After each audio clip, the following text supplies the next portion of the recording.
Hey guys, it's Katarina, and today I'm going to be making a video on some of the best study habits that you can adopt. This can be for school, for work, and for learning languages, which so happens to be what my channel is all about. So stick around, and I also want to mention that this is going to be personalized for me and kind of what I do, but I'm also going to add in some tips that are just general good rules of thumbs for when you're studying and to not get overwhelmed. So stick around. So unlike my other videos, this one's going to be more about the act of studying itself. It's not going to be the resources I use or things like that. It's mainly going to be the study habits that you can adopt to have better results in the end and actually be able to active recall what you're learning. This can be for work, for school, or for language learning. And I also want to preface that it works differently for everyone. I know everyone says this in these types of videos, but this is going to be for someone like me who's busy, not mainly studying one thing, is busy taking care of other things. I'm doing school, I'm working part-time, and I'm also learning Russian as well. So this is going to be for people who aren't able to divvy up their time very methodically because you're super busy. So this is going to be just utilizing your time the best way that you can and being able to understand what you're learning. So follow along. So the first thing, I said this in another video, I know I say that in every single video I make, it's a really bad habit, but I try to prioritize my environment in which I study in. I try to make it as clean, as organized as possible. That works for me. Some people work best in clutter, I don't know. If you need to go to a library in a quiet space, go to a library. And the main thing that I want to kind of emphasize on is separating your study area from where you relax or have fun and things like that. I've recently started my bad habit of doing homework in my bed because I'm so tired. And unfortunately, I've been having really horrible sleep due to that because now I'm associating it with the stress of freaking studying. So just being able to work at a desk if you have one, or a cafe if you only go there for doing work or for studying, try and designate a specific area or separate areas that are just for studying so you don't make those neural connections in your brain and mix up your sleep or your other habits, because then studying won't be as fun and you'll start to associate it differently with the other environments that you're in. And this kind of goes in with the environment, but just make sure that you have everything before you start studying, because going and getting up after a break or getting something, it interrupts and adds chops into the flow of studying, and it's really distracting for me at least. So I have to have everything. I make sure I get my water, my charger, my computer, the notes that I need. And if anything, I bring more than what I actually need, because if I forget something, for some reason, the motivation to study has crapped the bed. I will not study. I'll be stressed that I forgot something and things like that. So just make sure you're fully prepared. You have all the things you need. And then emphasis on, water and things like that, because, studying is hard. You're going to need water. Stay hydrated. If you need a little snacky snack, get a snack. But I personally don't eat when I'm studying. Sometimes I have to take a break because, like I said before, making sure you separate different spaces for different things. And that leads me into my next point: the negatives of multitasking. I think this has been touched on so many different study channels and, psychoanalytic kind of studies, but multitasking is actually really, really harmful to studying and being able to comprehend information.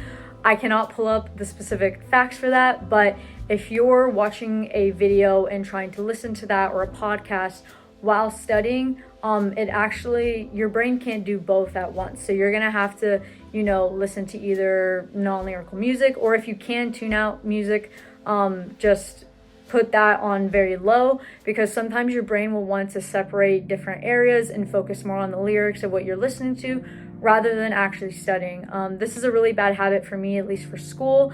I would turn on my favorite music and then I would leave the library and be like, what did I just learn? So being able to mainly just focus on that and not have any distractions in that kind of regard. And yeah. Another tip that I've recently had to really hone in is only study when you want to study. This may be different for work or school, but in terms of Russian, I've really had some really down spouts of wanting to study, but when I do study, I find that I learn more. And I've said this in so many other videos. Oh my god, I'm annoying. But just being able to study when I'm truly passionate about it and I'm truly open to learning the information that I'm going to look over is so much better than forcing it. And I think this can go for many schoolwork as well. Just spacing out the times that you're studying and being methodical with it, because that weird tingly sense that you have when you're really inspired to study and learn something only comes around in a blue moon. So being able to utilize that and doing the best when you can, I think is really important. So that kind of leads me into my next tip as well. Active listening. I brought this up in my previous videos, and it's basically doing your best to actively listen to the thing that you're researching, learning, writing down, and things like that. I do this through actively taking notes. The past few semesters at my school, at least, I had stopped taking notes and my grades dropped. There are scientific studies on being able to write and take notes while you're studying, and for some reason your brain digs it, so you remember better. So for me, I write my notes on my iPad, or I've been doing physical notes. Something about the act of writing it down, the brain really enjoys that.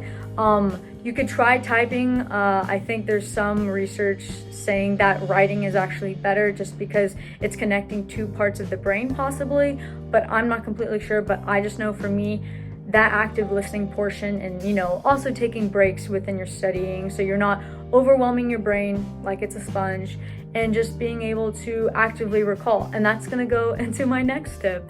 The next important thing is active recall and active listening. I think I brought this up in a previous video. I'm going to shut up about it. But just being able to review properly and review the things that you've learned is really important, because it hones in the things that you actually did learn. So let's say I'm reviewing Russian vocab for maybe 30 minutes and things like that. And in the moment, I'm having a good time, I'm reviewing it, I'm like, I know this. But after that, you walk out and you're like, what did I just learn? The best thing, for me at least, is doing the active recall in vocab. So I go back over it and I close the translation, like I put over my hand over what it means. I'm like, can I guess what this is? So kind of quizzing yourself. I know Quizlet and other things like that are really good for it, but I really like doing it on my own. I don't like looking at a screen for too long, which is ironic, but I cover it and actively try to see if I got it right. And another thing that I did, and I put this in my other videos as well, oh my god, is filming the words and putting it into an active environment. So if I'm learning vocabulary on a house, I'll go around my house and being, what is this in Russian? What is this in Arabic? Things like that. And then another thing is recording yourself and pretending that you're a newscaster, or you're a YouTuber, or you're, cooking, you're doing a cooking show, basically translating, or if you're needing to do scientific things, just being able to actively recall, what would you do? What would you say? So kind of doing things like that, it adds the fun into it, and it's not as boring as, brute force through, vocab cards and things like that. I find it a lot more enjoyable, and that I do retain it better than if I had done anything else. And that goes into my final point.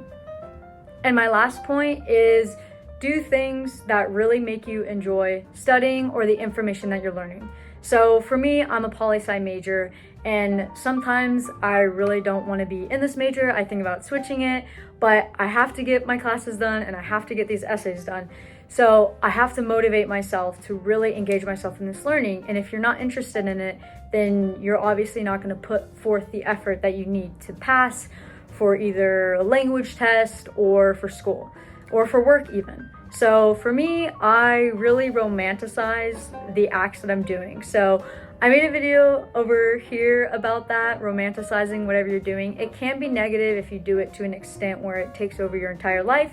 But for me, for poli-sci, I basically go into girl boss mode and be like, I'm gonna be a lawyer, I'm gonna be in the State Department, I'm gonna do all this, I'm studying, I'm doing this. I have to personify and put a character out that's not really me to be able to get it done. It's really, really weird. I don't know how to describe it, but it gets the work done. So I basically, for several months at a time, I become someone else who's obsessed with studying, obsessed with work, obsessed with school.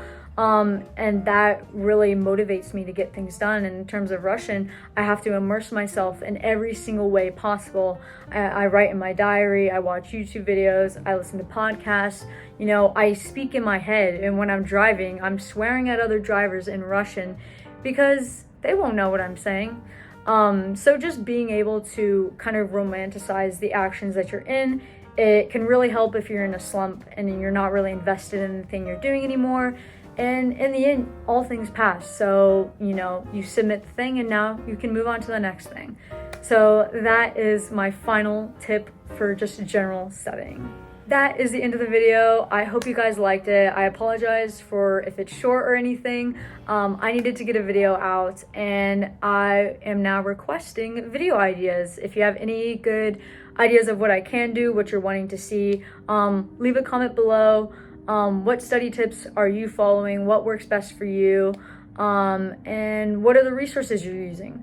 So yeah.